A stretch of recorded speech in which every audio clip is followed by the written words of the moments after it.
Hello and welcome to the Retro Adventurers podcast, where we sample the very finest of 8 and 16-bit adventures and then hop online to tell you all about them. I'm Ben Collier, and with me today is Jason Compton, who's sounding a bit adenoidal, or maybe glandular, or something along those lines. I'll get to that in a moment. For our first course today, we're going to be tasting the psychedelic delights of Beatle Quest before diving headlong into classic PC adventure Jacaranda Jim. Jason, you've been in the wars. And also my voice is all messed up. Yes.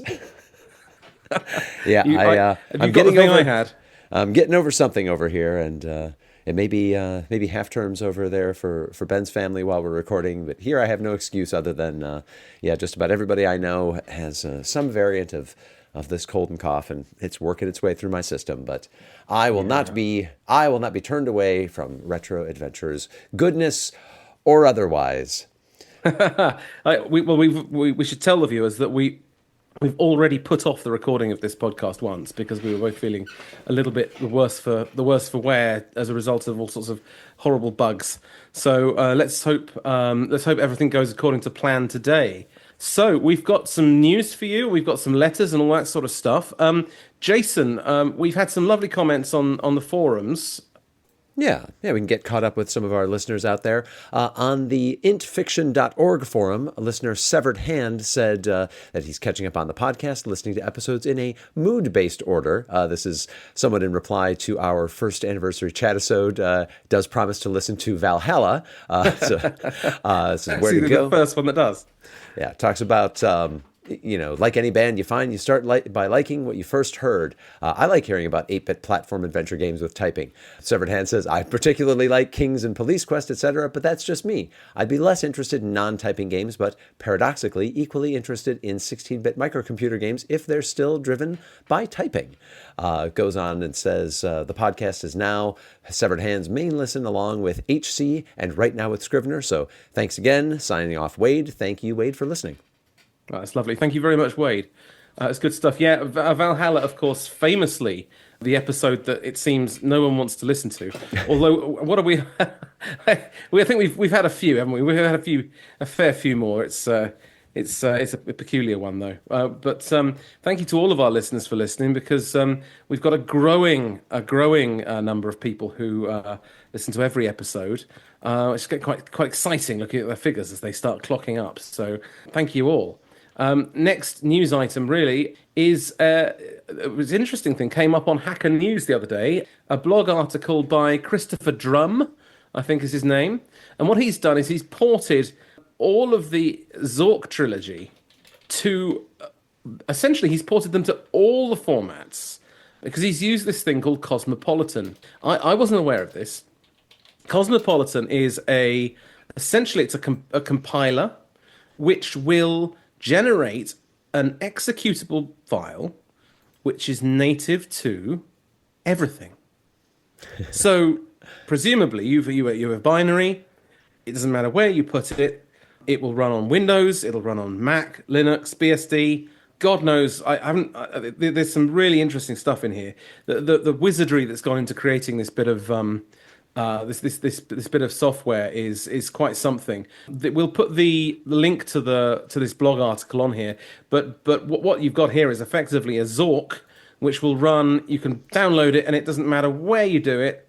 And presumably, as long as you're not using BIOS or sort of an Amstrad or something, it will run on pretty much every modern format, which is really, really impressive. So, Christopher Drum, thank you very much for posting that blog piece. What does he say? I made standalone executables of the Zork trilogy.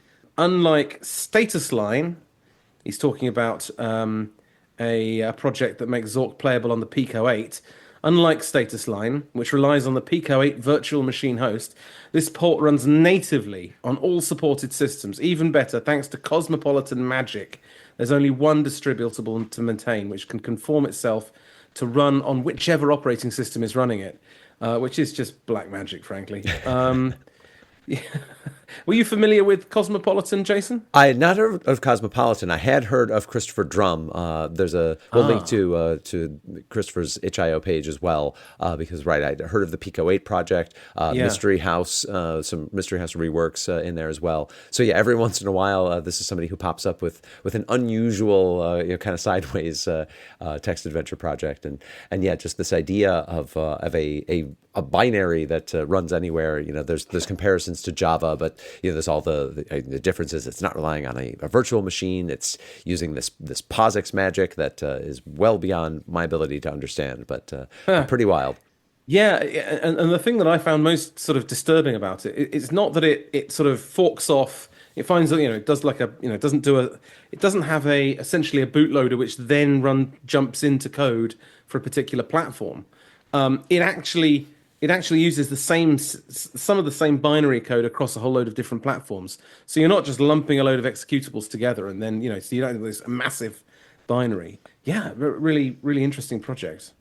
Yeah, we had a nice shout out online, I think, Jason. Yeah, we're on Blue Sky, where we do quite a bit of posting. We like to pass along things out there that deal with text adventures, interactive fiction, Infocom, and other creators. And sometimes we get that love thrown back at our way. There's a listener, Mike. Mike's at jarek.bsky.social. Mike does a Workday podcast entertainment post. It seems like most days, and many days we are included. Most recent post here is talking about going back and listening to the Scott Adams interview from the archive. So thanks to Mike for helping spread the word along with other Workday podcast entertainment. That's a cool little feature if you want to follow what people are doing out there. Yeah, thank you very much, Mike. That's fantastic. It sounds like you've been bigging us up a fair few times. Yep. Great stuff. So we've got a couple of stonkers for you today. A couple of peculiar stonkers, I think is probably the best way of putting it. Jason, have you been looking forward to playing Jacaranda Jim? That's a word. That's a word that you would use. If you want to do this now, Ben, I was going to wait a little while. We've got a couple of games. Well, so this is actually Ben and my first episode together. We've had a number of different configurations on the show, and I would have thought, Ben, that if you felt that I had hurt you, if you felt that I had upset you in some way, that maybe we would talk about it. Maybe we would seek a third party to kind of referee our dispute. I did not think that you would set me up with two games that would hurt me. So I didn't know that we would be doing this in public like this. But okay, Ben. Jason, all right. Jason, you cut me to the core with that.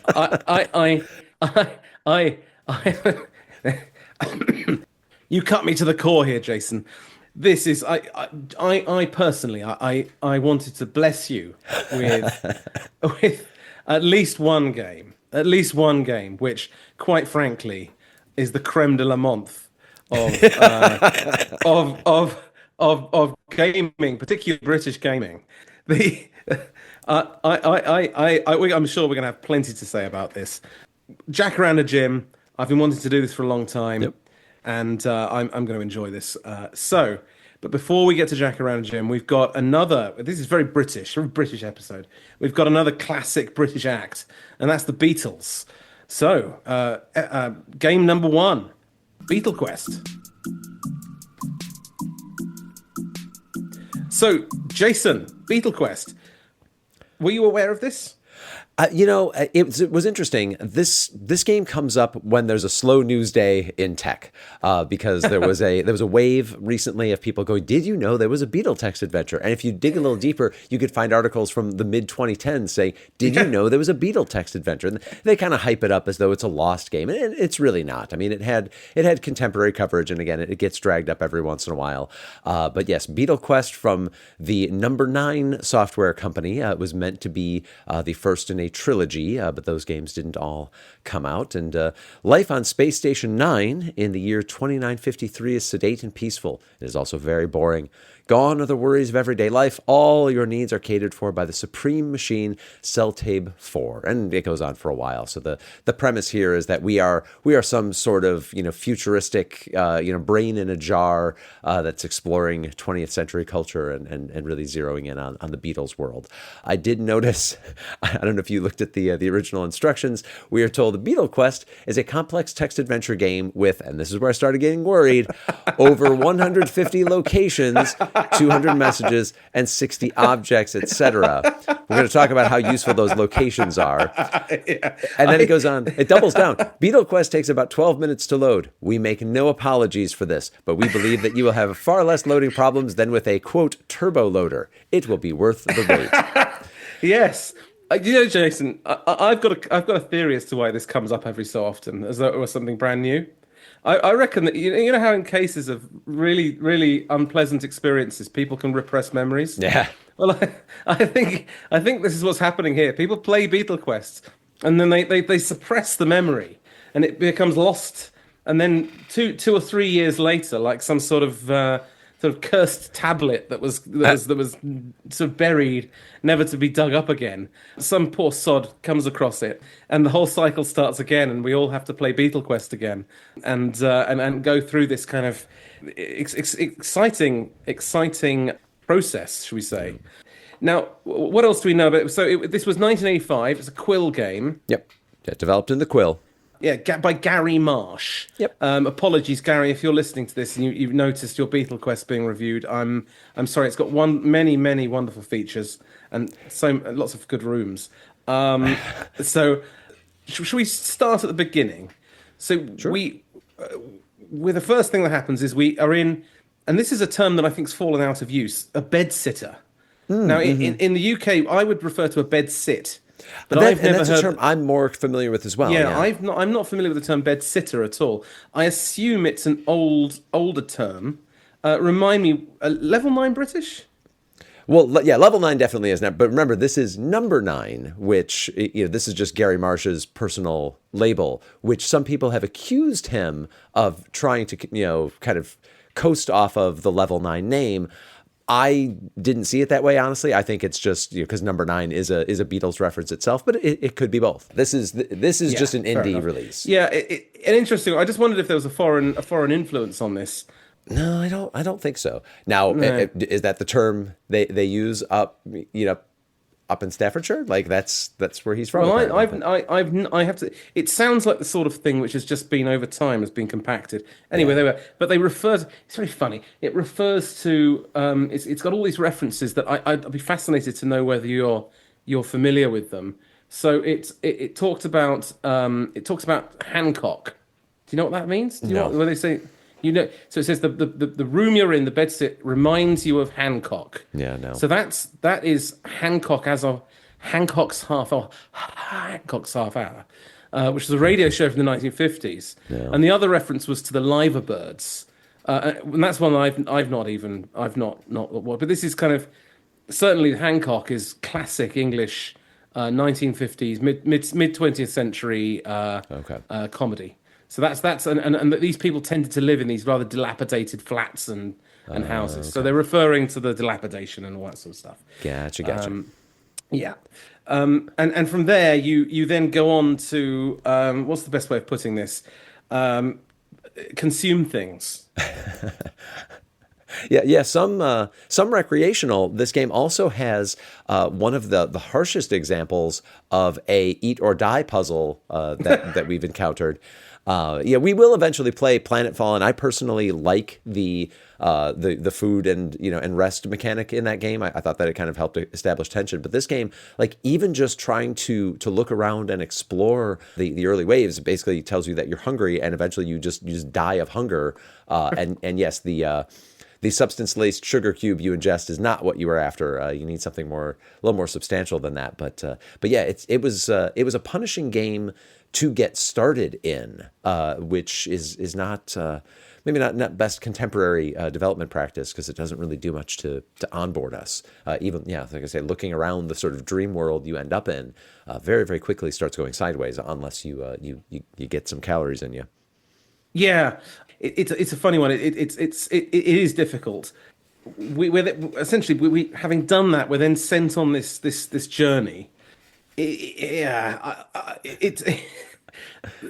think the best way of describing it is you move through a series of rather forced experiences, which are all stapled on to particular Beatles songs, aren't they? So Right. you'll find yourself in.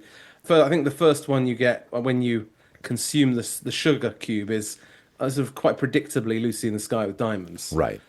and that carries on. You sort of move between all of these different kinds of scenarios based on various Beatles songs. Did you early on? You're in the loo, aren't you? In the lavatory or in the bathroom, and there's graffiti on the wall. Did you read the graffiti?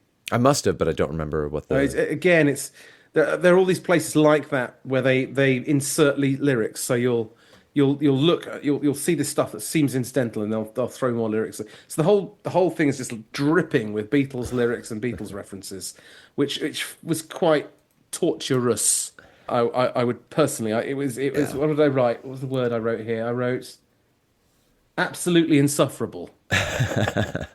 Yeah, he does. I believe this was part of the official docs, where because not that I'm giving up any big secrets here, but the Beatles were incredibly prolific. So a world based on Beatles lyrics and songs. I mean that encompasses a lot of territory. I did find a list of looks like maybe 15 or 16 that you can zero in on. That's still quite a lot to draw from, and you don't necessarily know going in. Okay, if I'm in something that appears Lucy in the Sky with Diamonds adjacent and I find a newspaper, I didn't know I would need to make a taxi out of it. But okay, all right.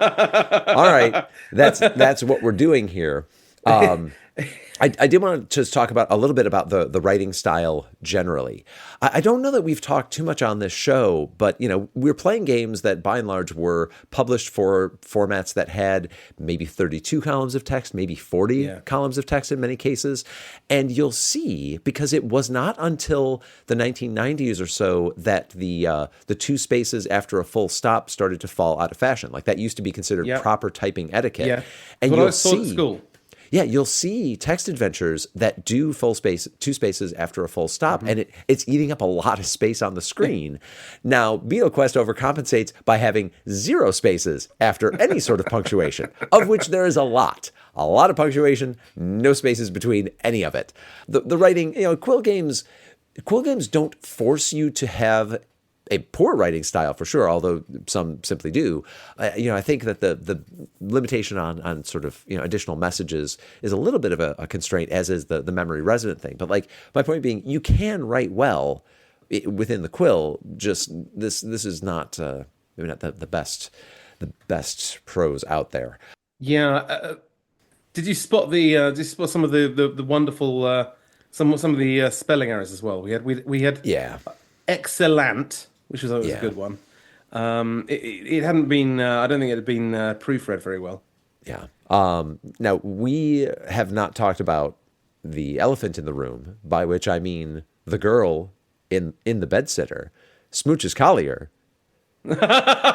Did you in fact? I've let you down. I've let you down. I didn't. I didn't. I was all about the. I'm afraid I was all about the.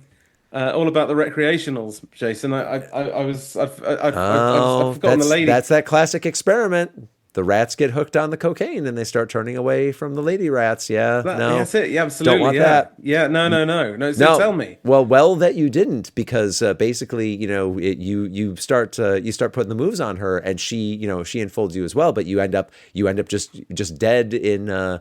In the throes of ecstasy and otherworldly experiences. Yeah, it's a death move. So, alas, heavy. Other odd convention. Did it seem to you that asking for your score reduced your score? I didn't ask for my score at any point. Yeah, it's a 1,000-point game, because what this game does boil down to eventually is a treasure hunt. You're bringing a lot of treasures back to the old bedsitter. Yes. But it seemed to me I had to restart a few times. But as I was going through in an early playthrough, when I would ask for the score, it would be 10 points less, and that actually is a throwback. There were early colossal caves and things like that would do that, but it was pretty brutal. Yeah. In addition to all the Beatles references, there is the Llama Soft reference on a pack of Camel cigarettes. I would like to say... I missed that. I completely missed that. Well, I love Llama Soft. Jeff Minter. Big shout out to Jeff Minter. Jeff, if you're listening. Not from me. Shout. I'm your biggest fan. Hang it up. Sick of you playing the same joke. As we talked about, this is a big ass map, but it is very lightly described. A lot of rooms have essentially the same description. You know, it's multiple iterations of a street and things like that. Pretty rough. Yeah, I mean, we've got here. I've got something from the directions I was taking. Take ring, wear ring, drop trolley. East, east, east, east, southeast, east, east, south, south, south, south. And none of those rooms had anything remarkable in them. Yeah. But it's not all bad news. It's not all bad news. There's a lot of fun stuff in here. When you eat, do you remember when you eat the sugar cube? Yeah. There's this wonderful, this wonderful sort of screen effect that sort of goes crazy. Which version were you playing? I was on the Spectrum version. Okay, that may be something that was in the Spectrum version. I didn't get that on the 64. Which version were you on? I played the 64. So. Oh, okay. Interesting. So the other thing that was pretty cool was if you imagine that you've got this sort of central screen, and in certain places, particularly in the school, the view window that has the picture of the room you're in, they actually break out of that at points, and you have a spider that sort of comes out of the view window. Whoa. Which is pretty cool. And yeah, so all of those little touches were pretty cool. And there were some very funny little touches. I particularly enjoyed being mugged by the Hare Krishnas. Yeah, I played a text-only C64 version. I did not even realize really? there was an illustrated... Interesting. Yeah, there's an illustrated Spectrum version. Oh. Yeah. So that was what I was on. But yes, we had the Hare Krishnas who take all your money, which I thought was someone was having a little bit of fun there. Mm-hmm. And there was a point, I don't know whether you remember this, where you have a key that you have to pick up, and it's described as an obligatory key. Yes, I did. Which I thought was very that. good. So there's some lovely stuff in here. We've been savaging this a bit, but there's some great stuff in here. It's full of lovely little touches, which and the other thing, I think if you were maybe a middle-aged gamer, a middle-aged player in 1985, was this? Remind me? Yep, 85. In 1985. So if it was 1985, you're a middle-aged player, and you were around when the Beatles were around. The way this is lined with references, if you were a really big Beatles fan, I can actually imagine being completely delighted by this. Completely delighted by it. I think that, you know, having your favorites represented in the game is a lot of fun. I'm not sure that I don't know. I guess if the references really landed for people, that they may have enjoyed it a little more than I did. So, and I'm interested to hear if the Spectrum version did this as well. Were there areas of timed output, that Yes. really slowed things down? Yeah. Okay. Yeah. There weren't many, but there were a few. And I'm trying to think of an example. Can't off the top of my head, but there were at least 3 or 4 of them. But it didn't take long. You weren't waiting for hours. It would do something, and then you'd see this. The cinema, when you were in the cinema. Yeah. That was one. You see that it does a film, and that. So, but I think it's one of these examples of where they were trying to add a bit more in the way of. It wasn't just text. It was all. They were trying to be multimedia. They were trying to wig you out, man. Yeah. I think there's a bit of that going on. Yeah, and I'm always happy when we see things that play with the genre, whether it's just changing the way that text is input or output, or how graphics are put together. Like, I'm in favor of that. I'm just not sure that I was super thrilled with the way that timed input slowed things down. Some odd, and I have to think that this was somehow a limitation of, maybe not of the quill itself, but maybe he'd painted himself into a corner. Because did you notice that when you encounter the 10 bob note, no permutation of those words 10 bob note will do when you're trying to pick it up? You have to take money. I was going to say, it was cash or money, wasn't it? Yeah. Yeah. There's not a lot you could do about that. Yeah, there was a door as a jar joke that I wrote down. Well, this prefigures Nordenbert, which we'll get to down the line, being wordplay based. And I also wrote down, and I guess minor spoiler for Jacaranda Jim coming up. I said, fruit and vegetable vendors are important to both of these games. As on Needles. Sure. There was Needles. There were a few others. They did have several things in common. This game was intentionally jarring. I mean, you would find Yeah. yourself moving from, you'd be on a bus and then all of a sudden you were in a, because the idea was that you were essentially in this kind of psychedelic trip. It actually felt a little, do you remember the film Inception?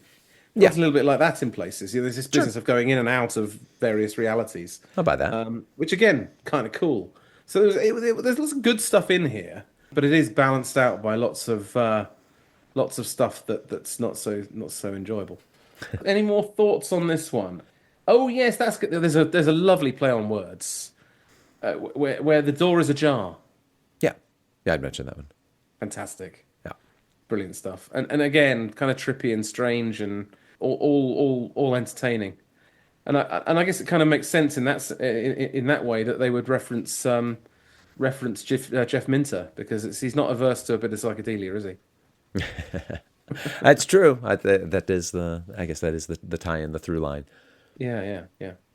So that's it. So right, well, I guess we get on to the business of whether we would recommend this to people.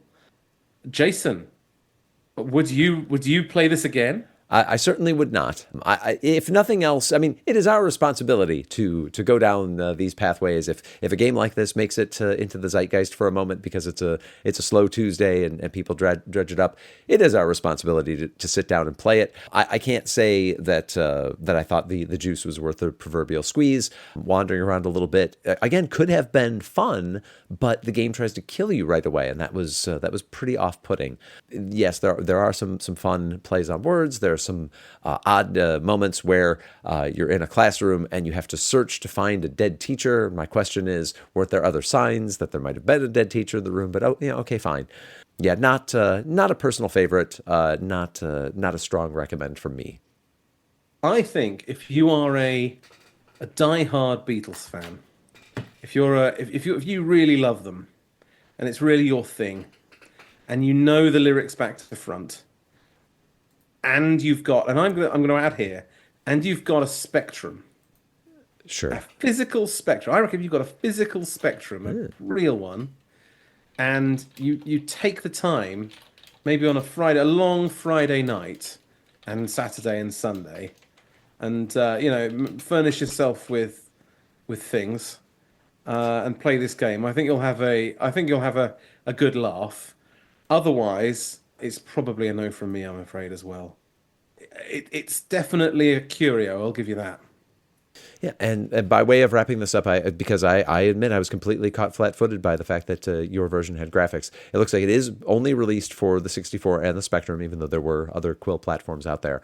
And I'll keep digging. We'll see if we can find any evidence that there was the graphics version for the C64 as well. But yeah, I guess if you want that full experience, the Spectrum, and as Ben says, maybe even the real thing is the way to go. Well, the graphics were very Spectrum-esque, so I'd be surprised if they translated in any way to the 64. That has never stopped them from porting games over. Trust me. But Yeah. Oh, well, there we are, listener. If you'd like to try this out, then give it a shot. Tune in, and probably turn it back off again. Right, on to the next one. Jacaranda Jim. Jason, your favorite adventure so far? Of all the adventures we have played, this is one of them. Ben did telegraph he has been excitedly talking about this game for a while, and I have to say it wasn't the first time I'd heard of it. So I don't know if it was just one of those games that the name was bandied about, because this game first comes out in 1987, and it looks like the author is updating it semi-regularly for the next 5-6 years, and so it must have been in those kinds of roundups of these are the games that were coming out in that era when Infocom and the other commercial publishers are going down. These games are coming up, things like Uncoolian Adventure, other games that are being developed in formats like TADS are coming around before we then get to the what they would call the Inform Revolution of the mid-90s. So I had heard of it, but I did not know that it was anybody's favorite that I would know and be on a first name basis with. So that's Ben. So I would like. I've got a story for you, Jason. I have a story. Yes, please help set the stage. I'll tell you a story. Please do. So long ago, when I was a 12-year-old lad, and I think it was just when I got my 8088 PC that I inherited from my dad, I would go to school, in Berkhamsted in the UK, and all of my friends, all of them, we were absolutely hooked on Jacaranda Jim. Now, this is interesting. When this game fired up, and I don't know why I must have known this. Very strange. The very first screen you get, you're asked whether you're in the United States or in the UK. Yeah. And you click on UK, and it gives you a screen telling you how to contact the author. The author is in New Mill Gardens in Berkhamsted. Now, New Mill Gardens is about 100 yards from the New Mill pub, which is where all of us, as a few years later, would go as young men, probably under the age of 18, to have a fair old amount to drink. So Cluley was living. I think he'd finished college. This was originally written when he was at college, but it was nowhere nearby, and he'd moved to Berkhamsted by this point in the 1990s. Very early 1990s. And this is Graham Cluley, the author of the game. This is Graham Cluley, the author. And the interesting part here is, of course, I say of course, it's not of course at all. Berkhamsted is very close to Aylesbury, and Aylesbury was where Dr. Solomon, I believe, the antivirus company, were based. Oh, okay. And Cluley went on to work for Dr. Solomon's and then became a computer security celebrity. Okay. So if you're in that field, you'll see he used to appear on the BBC a lot, and so he wrote this game. He wrote Humbug, which is another great game, and then he stopped. He went over into computer security, and he never produced anything more. I'm assuming it was Dr. Solomon's he was working for in Aylesbury, because a lot of people I knew were involved with that company. But you didn't like meet him on the street, or I've never met him when on you're the like street. when you're like it's 100 yards away, and I'm like, and then and he I came. had no idea. No, honestly, I for whatever reason, I think the fact that he was nearby did it have an effect on the fact that loads of us are playing it? I don't think that's true. This game featured very heavily on cover discs. That was my next question: is where did you obtain it? Because as Ben teed up, this game is shareware, and so you get that question at the beginning: where are you? Because you get the registration address. Here's where you send your money. Right. And I liked the registration system. You get a hint file, and that kind of tells the game that you're a registered user, and you get hints out of it. So cover discs, magazine cover discs. Cover discs, yeah. It was. I mean, this was the kind of height of the shareware era. Mm-hmm.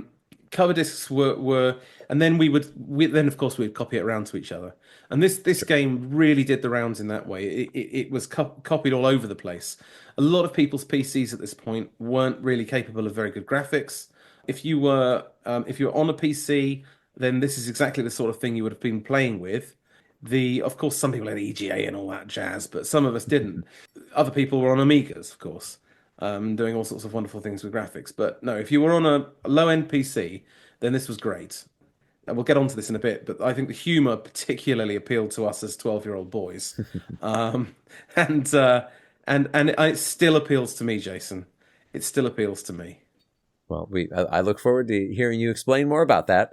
Historically, so this is a game that, as Ben was saying, he developed while he's at Guildford College of Technology. He tells us originally written on the Prime mini computer under the name Derek the Troll. That character goes on to become Alan the Gribbly, and we'll talk about him a little bit more later. But so this is a notable game in that, 10 years prior, we were seeing mainframe games get developed and then get ported over to 8-bit platforms. So sometimes there were compromises, like, the original Dungeon game at MIT gets split up into three different iterations of Zork because the whole thing doesn't fit, and they flesh them out a little bit. We've talked about things like the Topologica games that were made to fit in an 8-bit style package, but it could have been tight. But this is a game developed for a mainframe, and then he takes it to DOS. He's taking it to, even your humble Intel 8088 machine. You probably had at least the base 640K, right? Yeah, absolutely. You got base 640K. Yeah. So we are not talking about a 3248, 64K ceiling. We've got all the room we could ever need, as the old Bill Gates quote goes. So this game is not in any way answering to those old 8-bit constraints. And so I was interested to see what that did and did not pan out to in what we got. Do you want to talk the mechanics under it? Do you want to talk more about It's sort of the game flow. This is your dream, Yeah. Ben. Okay, it's fantastic. So we talk about the premise. So you are Jacaranda Jim. You've been you essentially what was the how does it go here? Essentially, you've crash landed on a planet. I think your craft, if I remember correctly, was attacked by a particularly nasty band of beechwood armchairs, and you wake up in a hole in a tunnel, and you are met by this chap called Alan the Gribbly. I don't think the game at any point explains what a Gribbly is. It's strongly implied by other things that you encounter in the Gribbly shop and so forth. Yes. Yeah, yeah. But no, Alan wakes you up, and there you have to basically the premise is you must get back off Ibis 4 by finding some way off the planet, essentially. And that is done by standard adventuring techniques. Um, Now, what Jason's going to tell you, he's going to tell you that the puzzles make no sense. He's going to tell you that the locations are all crazy and they don't hang together. He's going to tell you all sorts of things that are complete nonsense because they have a wonderful charm. The game is absurdist. There's all sorts of crazy stuff going on. You are frequently killed for no good reason. There is definitely some learning by death that goes on. Sure. I found that the save function became enormously helpful. If you've achieved something, Yeah. for God's sake, save. Yeah. Because the next thing you know, you'll just pick up something to look at it and be killed. But it's Yeah. yeah. I So found that's the save file system worked. You do have to remember what your save game file name is, which was a little bit of a pain, but yeah, it did work. yeah. So come on, Jason. You tell me what were your first impressions? So first impressions were totally fine. I start by, just sort of reading and taking in what is our writing style. I do understand, we're being told this is, somebody's university game. It's shareware. I understand that. Talking about punctuation again, talked about how in Beatle Quest, there's a ton of it. What I found odd was that seemingly, it was so frequently that I felt that it must have been done on purpose. There was no full stop at the end of a room description. So there'd be like normal punctuation throughout, but then the last sentence would never terminate in a period. And I don't understand. Do you know what? I didn't even notice that. I didn't. It did not even occur to me. I hadn't spotted that at all. Yeah. How interesting. It was odd. I liked the fact that items tended to be described, things that were called out in a description, or items that were objects in the world. You could examine them. You'd get some information out of that. I did like that.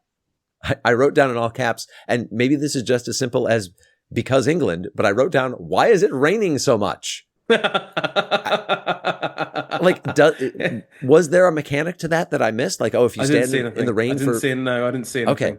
Because when you're outdoors, the game will just will tell you kind of what the passage of rain is. And I started worrying at first. I'm like, am I going to dissolve? Like what? There's a day-night cycle as well. Yes. So there's a day-night cycle. I would imagine it. It seems to me like maybe there was a fully functioning weather system and day-night cycle that was not used for any purpose at all. Okay. And just as flavor, I don't have a problem with it, but I was wondering if there was a payoff that I wasn't able to spot.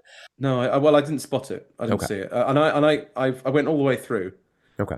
And I saw nothing of that sort. So yeah. Ben maybe I missed it. Ben made it all the way through. It was a family affair, so feel free to tell us about that. Oh, yeah, well, okay. So I've got 11-year-old boys now, and I said to them, right, okay, let's sit down and we'll play this game. And they really got into it, and they were solving problems that I couldn't even solve myself. So I think that there's a certain mindset that this perhaps appeals to in certain places. Certainly my lads, and they're bright young chaps, but no, they spotted stuff that I completely missed. So even as and I'm being completely objective here, even as a 46-year-old man. I love this. The humor, it is right in the bang smack in in the sort of Red Dwarf. It's got, that sort of humor. It's got people here are sort of calling out Douglas Adams. I don't think it's that much Douglas Adams. It's almost, I'd say it's more Pratchett, more Red Dwarf. It's just British. It's good British humor, and I love it. I mean, it does feel like the exact cultural moment of Red Dwarf, Yes. because I will Yes. I'll get to the note. You talked about Alan. Let's get the sympathetic view first. Please tell us what the experience of adventuring with the companion of Alan the Gribbly was like for you, Ben. Well, Alan was not terribly delightful. He was he had lots of things to he had lots of things that he did. He Go was on. fairly but he didn't actually have much of a purpose, did he, really? Other than the fact that he had to be around when you were doing certain actions. There were certain things that you needed him there to be Right. there. He And need- he would pop off. He would vanish. Yeah. So when it got to nighttime, he would vanish and you'd have to wait around for him to come back. Yeah.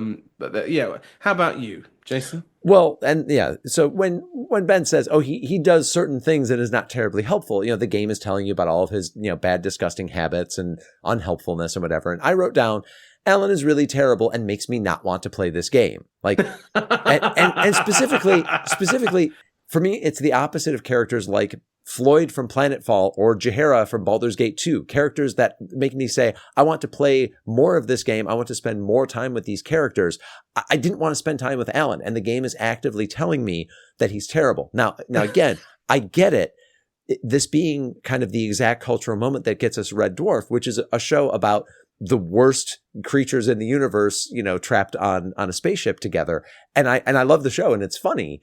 And it is kind of the culmination of a lot of things, not just Douglas Adams, but, in part, because he was kind of the one who set the table for what if everybody in space was an idiot, and Red Dwarf just, all jumps, light years ahead with that concept, 12 years later. So I get it. But at the same time, go through now, like, no, I don't, if you're telling me that he's terrible and just reminding me, I don't want to spend time with him. I did my best. But it definitely, there are companion characters that make me want to spend more time in the world, but this one didn't. On the other hand, some of the environmental things, like, the description of, you'd get the description of the postman roller skating by. And I liked that when I was on the beach that I would get that description, because I'm like, either he's just amazing, and he's able to roller skate across the sand, or it gave me the image of like a boardwalk. I'm like, oh, that's nice. That's a detail that you don't have to write it, but you can just, through environmental clues, tell me that. So yeah, the player character, Jim, are stuck with Alan the Gribbly. You can't sell him even to a Gribbly vendor.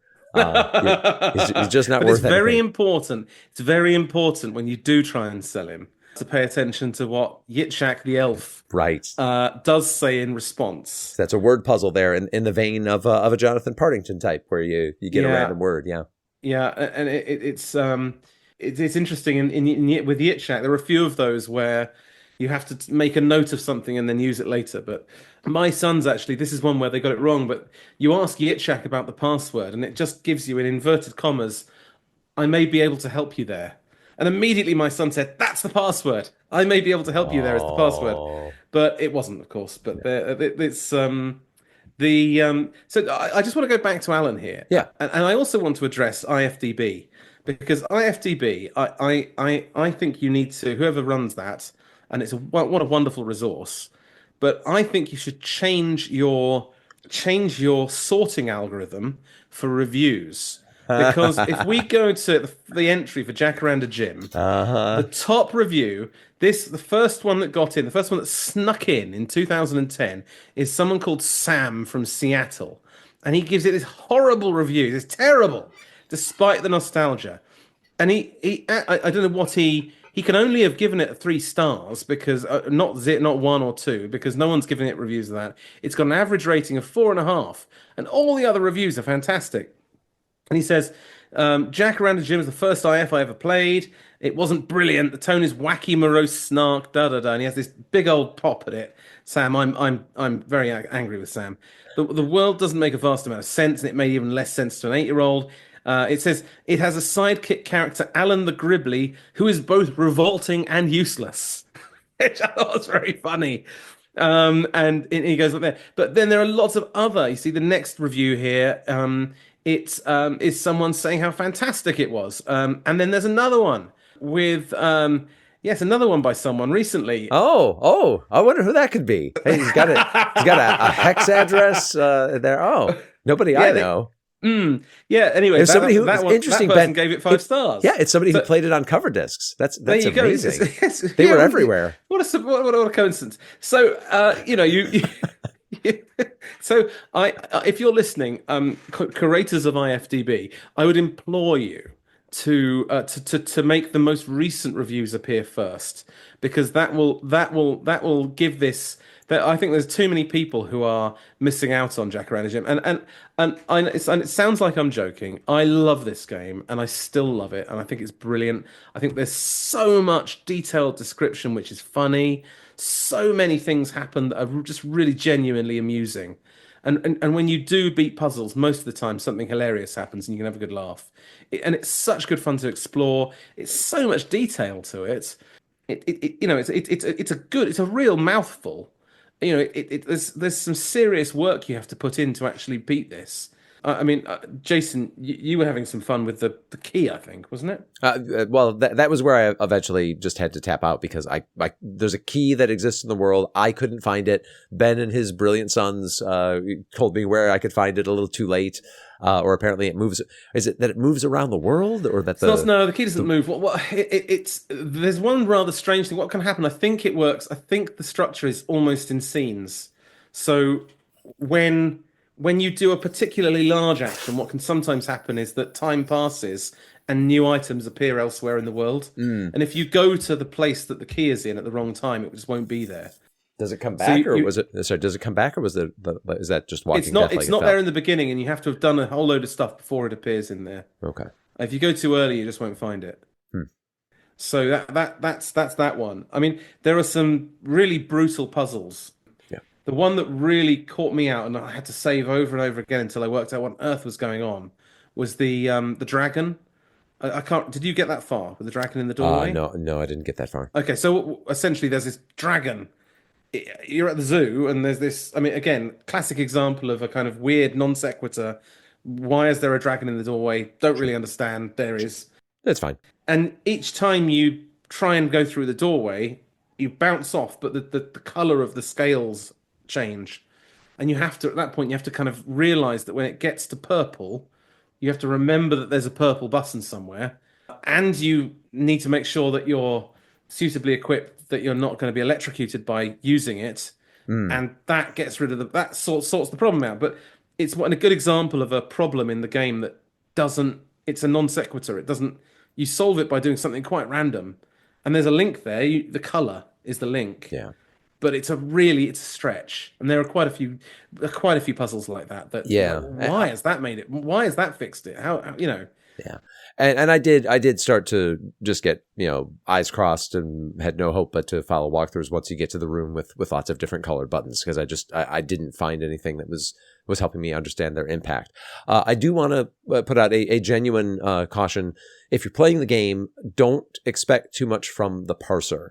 It looks like it's more sophisticated than it is, but you can very quickly get into trouble trying to do compound actions.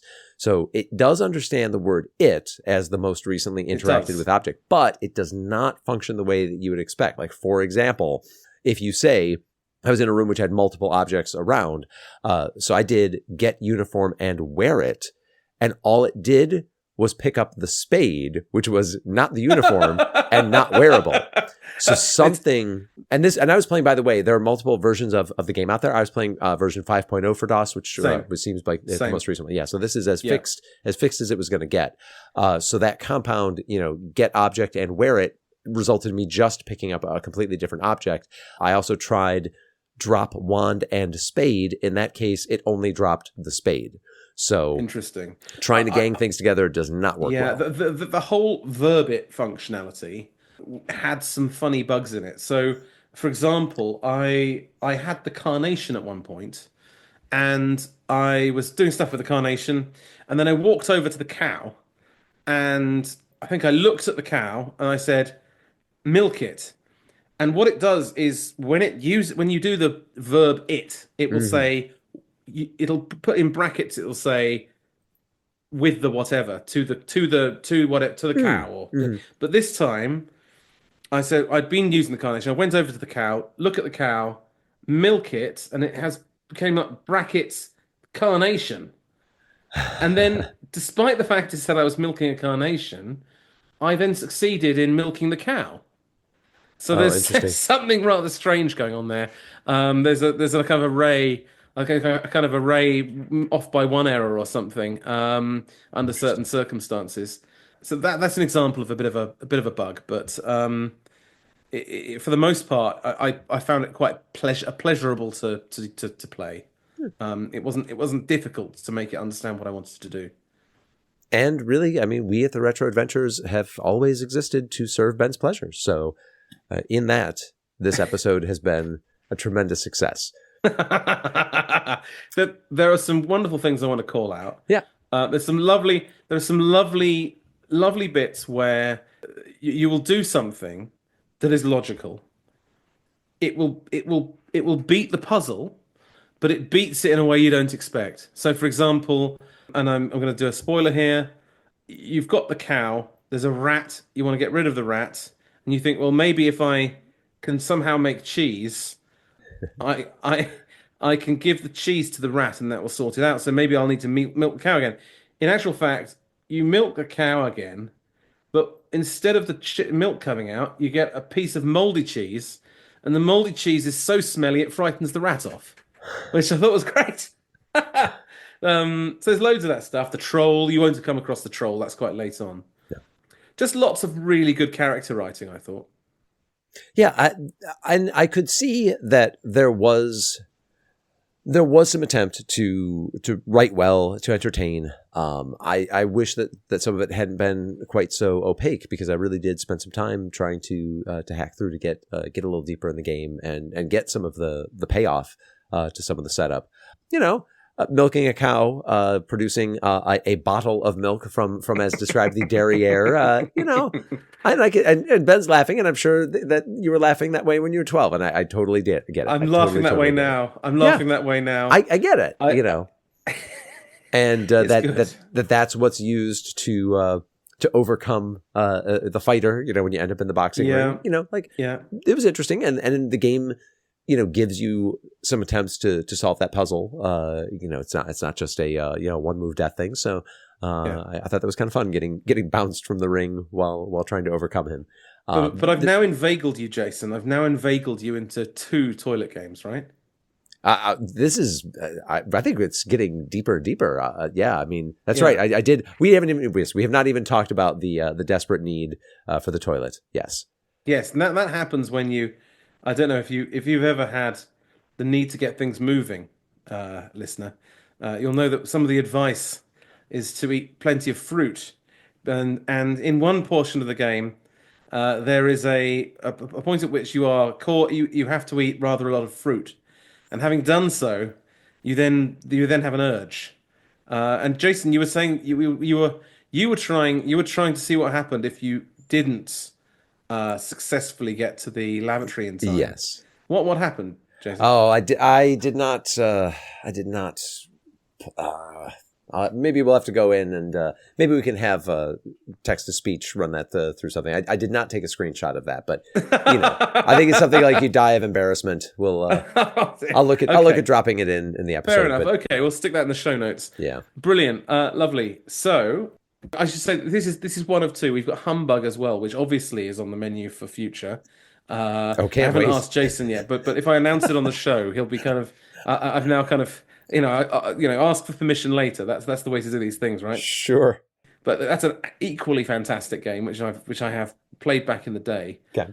So yeah, I guess what else is there to say? Do you have any final thoughts from your side on Jacaranda Jim? I really did try to get into it, not least of which because, it's a personal favorite of my new pal Ben here.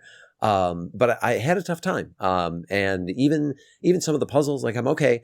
Computer's spitting out some binary. So, okay, are you saying 76 by 2? But then I tried typing in, the what I thought was going to be the result from that, and nothing seemed to happen. Although I'm looking at my notes and I may have done the math wrong, so maybe that was my fault. I, So I was yeah, trying. I really was. I was trying to get on this game's level, and I got a little. I got a little frustrated then when it got to the here's a room with a bunch of colored buttons, which certainly not the first or the last game to fall into that puzzle setting trap, but it did unfortunately take me out of it, and I wish I had been able to push past some of the missing object stuff to finish. So yes, I will go on to play Humbug with you. When was that one released? ooh, Okay. that's a good IFTV calls it question. 1991. So Okay, is yeah. it actually follows up on Jacaranda Jim? So it shows us what. There's no relation. There was supposed to be a sequel to Jacaranda Jim, and it's even trailed in the game, and I can't for the life of me remember what it was called. If you play the game, you'll see it's on the cassette. It's the name of the game in the cassette, I think. Oh, okay, So yeah, yeah, and then he was, as I understand it, he was going to do that, but then I think a number of the puzzles and things ended up in Humbug, and I think Humbug came out around the time that Jacaranda Jim. I think maybe it was a slow burn, and it just got more and more popular. yeah. Okay, And just around the time that it was getting really popular, Humbug came out. Certainly one to look out for. I think there's something with this podcast. One thing that we're not really able to do is spend 6 months playing a game, sure. because we try and have a good turnaround of games, and what we'll tend to do is, I don't know, speak for myself, but I'll play every night for a period. We rotate as presenters, and that's one of the things that means that we can actually keep up the cadence that we've got. Hmm. And so yes, so I'll play for a few nights, and then typically what will happen, depending on the game, some games, yes, we can make progress. Others we end up using bits of playthroughs to get us through. I think this game really is one of the ones which really benefits from having a good period of time to really mull over things and try and figure it out for yourself. I think the other thing that's true of it is that it's another computer lab game, and we said previously this is one of these things where you've got a crowd of people in the computer lab, and they're all trying it, and they're all trying to play it, and it's growing, and they're all discussing with each other how to solve the problem. And I think that lends itself actually to a classroom of students of 12 who are all taking it home to play on their PC at home, and then coming in and saying, "Oh, I managed to do this," and they can tell each other about how they solved the puzzle. So actually, I think this is a really good example of a game that's translated quite well from a computer lab game into a game that a whole bunch of school children are all playing and swapping solutions to puzzles with each other for. So that's my take on this. Yeah. But it's still great fun on your Well, I can't top that. So why don't you take us home? own. Right. Well, so Jason, what do you reckon? Should people play this? That's a deep throaty sigh for those Can of you you see who the expression on can't. my face? It's Yeah, expectant. yeah, it is. And I'm gonna say, I do think that you should take a look at this game. It represents that kind of evolution of we're moving away from the commercial period, we're unbound from 8-bit constraints, and what are people going to do with that? And in this case, Graham Cluley looks like he came up with his own parser. It's good enough to get you through some of the basics, but it doesn't actually deliver on everything that you'd expect from it. It's very, very, very steeped in that late 80s sort of comedy sci-fi set of tropes, which some of us love as much today as we did then. Others, I guess, are a little more pick and choose about. I do think it's worth taking a look at. It's Ben. Did you find a map out there? Because all I could find were walkthroughs, and that actually slowed me down a little bit. I didn't find. Yeah. I do know that if you signed up, if you paid Graham Cluley, the £5, Oh, yes. he would send you a map. Oh, you sent your map. Okay, I didn't mention, that's right, because I did track down the hint file, and we didn't talk about using the inbuilt hint system, which there's always that way of you're trying to slow you down from consuming all of the hints too quickly. In VisiClues, you have to resolve the pen, or when they made it digital, in VisiClues, you'd have to make the deliberate choice to hit enter. In this case, it seemed like the clues had just this long hex string, and you had to type the hex string in exactly, and then it would unlock the clue for you. And then you could ask for what he called the sledgehammer clue that would essentially tell you how to solve the problem. Yeah. What I found, I was intrigued by that format as a way to slow you down. What I was finding was that sometimes I couldn't find hints to the puzzles that I was struggling with. It didn't answer things like, where the hell's this key that I know I need? But yeah, I thought the inbuilt hint system was nice. So sorry for that sidebar. I'll come back to, yes, I do think this game is worth a look, but I would say don't feel terrible if you decide it's not for you pretty quickly. Fair enough. Yeah, I think it's of its era. It's definitely, if you're into that sort of thing, I think you'll enjoy it. If you came of age in that era, I think you'll love it in the UK. So if you've got that sense of humor and you came of age in that era in the UK, and maybe if you're anyone else, maybe everyone will love this. It's interestingly, I'm just looking at this here. This is actually the original version of this came out before Red Dwarf.